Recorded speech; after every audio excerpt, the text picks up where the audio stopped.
Hey guys, Taro here. Welcome back to the GT Online video. This time we're back on this very congested start to the van race, and hopefully it can go a bit better than the previous time we do this. Time it's like right in the middle of this pack of cars, and okay, the car one's gone. The one in front of us went nowhere as usual, because always the one in front of us is always the one that goes nowhere. We give them a massive boost start though, so I think they're up into like third or fourth now. Make sure the radio's off because I do not want to get copyrighted. There's a van flying across the screen. Well, okay, well, I don't think we're going to be seeing them again in this race.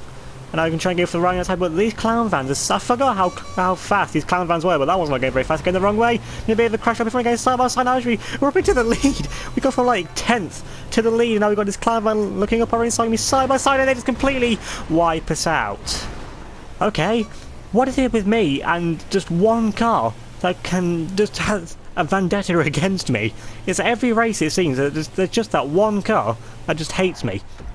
You know, run a bit wide there, missed that apex by about 5 postcodes. Now we've got this clown all over us, and then we're not giving them the room to go up our inside now, give them a bit of karma. But of course, all the time that we just spend trying to fight each other, we're just letting this van in the lead get away. We're catching a bit. I mean, the Rumpo Custom does have a tendency to fall over quite a bit.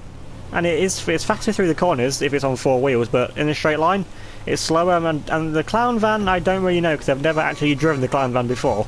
I mean, it seems to be pretty decent, because that clown van is just overtaken us in a straight line, when this Rumpo Custom's meant to be the fastest thing in a straight line. And that purple Rumpo Custom's gone a bit wide, then they're going to get side by side now. With that Rumpo Custom side by side, getting very close to making contact with us. They do make a bit of contact with us there. We get forced into a sign there, but we're now into second place, so we can use our straight line speed advantage over that Rumpo to pull away from it. Now we're just driving into all of the signs right now, and I guess let's take another one out of, just for good luck as well. And all the time we spend crashing into signs, it's just more time that clown van in the lead is somehow pulling away from us. We actually get a really nice line there, one of the best corners I think I've ever driven in GTA racing. We've caught round to the back of the other clown van, going late under braking, actually making it work. I mean, that's not something I get to say very often, because usually I'm terrible under braking and cornering and things like that. We're actually doing a pretty decent job of it so far, catching up to the back of this clown van. Once again, hit the apex there nicely there. That clown van using a bit more pavement over there, using a bit more curb boost than I'm willing to, but as you can see, we're actually catching up to the back of them, so we are going quite a bit faster. I've noticed that there is a Rumpo Custom coming up behind us as well, and they get a nice line there once again. Just finding it's actually been a really good lap, I have to say. Getting a bit of a slider there we go for the curb boost, the same one for that climb. Doesn't okay, there's a Rumpo Custom all over the back of us now. Actually, that's a different one from before, so it's like that purple one's completely just disappeared from existence now. The footage cuts a bit, but fortunately nothing happened in that 5 seconds of time. But now this Rumpo Custom's all over the back of us now, trying to use the same curb boost as us, but in a straight line on curb boosting, you just have to stick behind the van in front or the van behind, depending on where you actually pull away a bit of the gap there. So the Rumpo Custom didn't have the best line there, being stuck behind us. And then once again, we just get a poor run at that final corner, and now all down that straight, this has just meant that we've lost time once again to this clown van.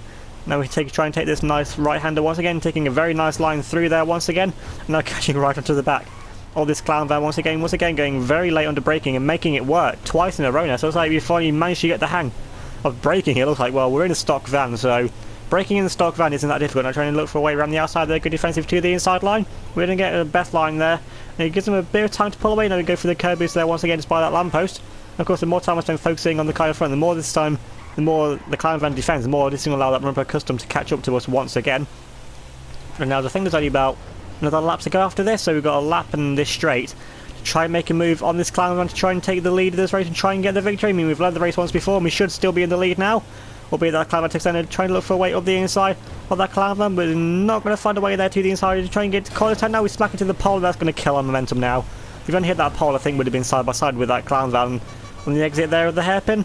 But no, they get a pretty decent run. This is the closest we've been to them, and starting in the final lap now is final lap 404, and this is the closest we've been to this clown van to start a lap.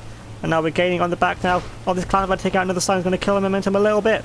And we're still that clown van going for all of the curb boost now. And I think I see that Rumpo Custom there on the inside line. The Rumpo Custom's going to go on the inside line, going to make a double overtake, and he forces the clown van into the wall. Well, I guess that's common for the clown van.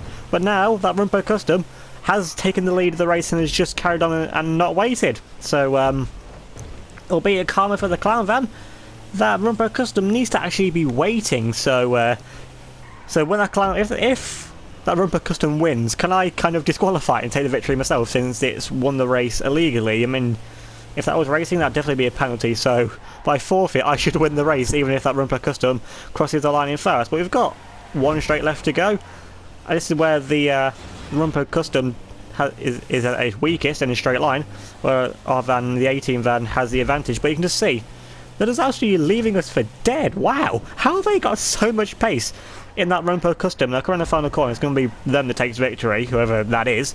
And we're going to settle there for second place. Actually, no, there's been a bit of a crusher. There's two vans in front of us, and one of them was actually the leader. So, karma for the leader. I mean, actually won the van race. We're now coming on to the second race, and it's another contact race. I'm starting quite a bit further back. Okay, this is not going to be fun. We're about down in 20th, it looks like.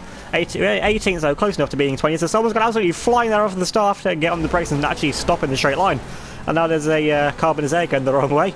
But now we're up into 17th, so we made 2 places off the start. We're giving a bit of a nudge to that felt in front of us now. We're up into 15th. There's something a bit more chaos up in front. Now we're up to 12th, trying to go around the outside of a few cars. That felt dives it up the inside, takes out a few cars. Now we're up to 8th, up to 7th. Wow. We just made what? 11 places from the start after not even half a minute yet. And they're trying to look for the inside now of a Pride, but there's no way we're getting past the Pride. There's 2 cars up in front now going a bit argy-bargy. You have to go very slowly looking for the inside line. Now the LG is taken out by the Jester. And now we're up into P5. 13 places made up in 40 seconds. And that has to be one of the best starts in terms of positions made I've ever done. And that Pride's taken themselves out now. We're up into 4th. That's not been a minute yet, been 50 seconds. Could we actually be on for a podium in this race? I mean, if things keep going like that, then yes we are, because there's a car going slowly in front of us now, and we go past them, and now we're up into the podium positions. Oh, we've got a horrible line through there. Have to do a bit of a handbrake turn, but we're up into the podium position after a minute. This has been one of the best starts to a race I think I've ever had. And now moving a bit further on though, we're still in P3, so we've been in a bit of a no man's land now. We're on to lap 2, so actually there's someone else, there's another Prize. Looks like I had a few issues. Now we're in second place, and that Prize almost takes us out there, just cuts across the back of us. And this is the bit of the race that we're using the van race. And oh, goodbye Pariah, why are you in the sports class? Why are you not in the supers class with that monstrous straight line speed? And there's much effect just wiping themselves out once again. So I think that's going to be them dealt with now. Well, I hope so, at least, anyway, because I do know Pariahs aren't fun to race against, especially when you're in a Misacro, or just a car that should actually be in the sports class. And I'm moving a bit further on now. We've actually caught up to the leader of the race, I think that's here, so there's a car in front of us, so I doubt we're going to be lapping people on this race, so this has to be the leader. And they're in, looks like they're in a Feltzer, I think, so through this bit of the track, this is where the Feltzer would have the advantage through the corners. But through the second half of the lap, because this is Los Santos GP, and anyone who's done the race before knows that the second half of the lap is just massive long straight. So if you can keep close to the Feltzer through here, then we'll have the advantage down the straights further on. You see, we are keeping decent pace to the Feltzer. I think we actually might be gaining on the Feltzer as well. The Feltzer takes a nice tight line. Let's actually get a pretty decent line around that double right-hander. I see a flash of black there, so I think that is the Pariah catching up to us. So given how fast the Pariah is, it's not going to be long until he catches up to us. Now taking a nice wider line, taking a much more flowing line. Okay, now we're going to pull side by side now. With this Feltzer going to be side by side, going to get forced over to the inside line. Can the Feltzer go for a switchback line, which they do? And they're going to try to go for the cages around the outside. And oh, did they just smack into the post? Or was that lag? Well, we're into the lead either way, and I can't see anyone directly behind us. They must have just smacked into the post. I mean, how? How did they just smack into the post in a straight line? They could have easily gone for the curb boost, and that was a horrible line from us. But now this is the bit where the Misacro does have the advantage. This massive long straight now, which is the final sector. So there's absolutely no way that the Feltzer should catch up to us. But we've seen magical things happen in GTA races before. I mean, it's been raining in a few stunt races that I've done before. So yeah, anything's possible now. So we're just taking it nice and calm, nice and slowly through this final bit of the set. I mean, we can just take it nice and slow. We've got the gap to the Feltzer behind. I mean, keep looking behind us, but we still can't see them yet. And okay, a bit of a horrible line through the hairpin there, being nudged into the walls. Good job, the hairpin there is quite wide. So okay, the Feltzer's catching up to us quite a bit. So we're going to need to put need to floor it a bit more now. I can't get my words out. Now going into the second to last hairpin, and just managed to actually get around that hairpin. You know, that Feltzer should still be catching us. Actually, where have they gone? I think the Feltzer's disappeared again. So Feltzer's once again disappearing out of existence. Now they've only got a few more corners left to go. Now going around the second to last corner, if you can count that as a corner. That's pretty much as a corner as turn 1 is at the Russian Grand Prix at Sochi. Now around the final corner now, actually take a really nice line there around the final corner, across the finish line. Now we've gone from 18th to 1st in 3 laps, but onto the podium within the first lap. Now see, someone choosing a photo. There's an interesting choice of colour there from that photo. So we would take victory in a Misacro. We actually had the fastest lap as well by about 2 seconds or so from Ribbo in second in that Feltzer.